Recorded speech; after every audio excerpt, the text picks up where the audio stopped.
গৃহস্থকে বাঁচাতে গিয়ে কোবরা ছোবল পরিবেশ কর্মীকে, উদ্ধার 14টি ডিম সহ মা সাপ। ঘটনাটি ঘটেছে জলপাইগুড়ি জেলার জহুরি তালমা অঞ্চলের কাঁঠালডাঙ্গি গ্রামে।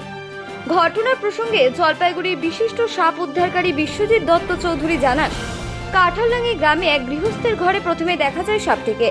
আতঙ্কিত হয়ে পরিবারের সদস্যরা এলাকার গণেশ বিশ্বাসকে খবর দেন সাপের হাত থেকে রক্ষা করতে। খবর পেয়ে ঘটনাস্থলে ছুটে যায় গণেশ বিশ্বাস। ঘরে থাকা ডিম সহ মা সাপটিকে উদ্ধার করতে গেলে অসাবধানতা বশত সাপটি গণেশ বিশ্বাসের হাতে ছোবল দেয়।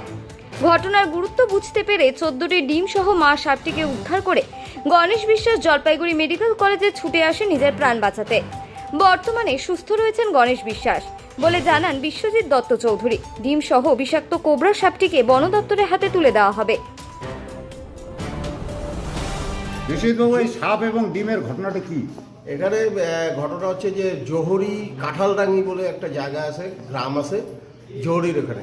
সেখানে গণেশ বিশ্বাস বলে একটা ছেলে, সে মাঝে মধ্যেই এরকম সাপ টাপ ধরে ফেলে ফট করে। তো কোনো জায়গায় খবর পেয়েছে, হয়তো কোনো এক বাড়িতে গেছে, গিয়ে দেখছে ডিম, এবং তার কোনো ন্যূনতম ট্রেনিং কিছুই নেই। এর আগেও তার নাকি, তার মুখেই শোনা আমার, যে তার আগে তার আরেকবার হয়েছিল সর্পদংশন। সেটা হচ্ছে তার অজ্ঞতার জন্য। এই ব্যাপারটা হচ্ছে যে ন্যূনতম ট্রেনিং নেই, কিছু নেই, প্রশিক্ষণ নেই ছাড়া সাপটা যখন ডিমটাকে উঠাতে যায় হাত দিয়ে, তখনই ডান হাতের আঙুলের মধ্যে ছোবল মারে এই মা সাপটি। এটা প্রায় 4-4.5 ফুট লম্বা হবে মা সাপটি, এবং 14টি ডিম উদ্ধার হয়েছে। এটা হচ্ছে স্পেকট্রিক্যাল কোবরা, মানে গোখরো, বাংলায় যেটাকে বলা হয় গোখরো। নিউরোটক্সিন বিষ জাতীয় এবং ভয়ানক বিষাক্ত সাপের মধ্যে অন্যতম। আহত যুবক কেমন আছে? আহত যুবক এই মুহূর্তে আমি হসপিটালে গিয়েছিলাম, তো এখন সুস্থ আছে। ঘন্টা 2 পার হয়ে গেছে আর কি। তার এবিএস চলছে, তার ওবিএস এর সাইড এফেক্টে একটু গায়ে চুলকানি হচ্ছে। এই প্রসঙ্গে আপনি কি বার্তা দিতে চান যারা? আমার একটাই কথা, যারা রেস্কিউ করার শখ বা হবে, তাদের যেন তাদের যে প্রশিক্ষণ, সেই প্রশিক্ষণের ব্যবস্থা না করে কাউকে সাপ ধরতে যাওয়া উচিত। প্রশিক্ষণটা কোথায় দেওয়া?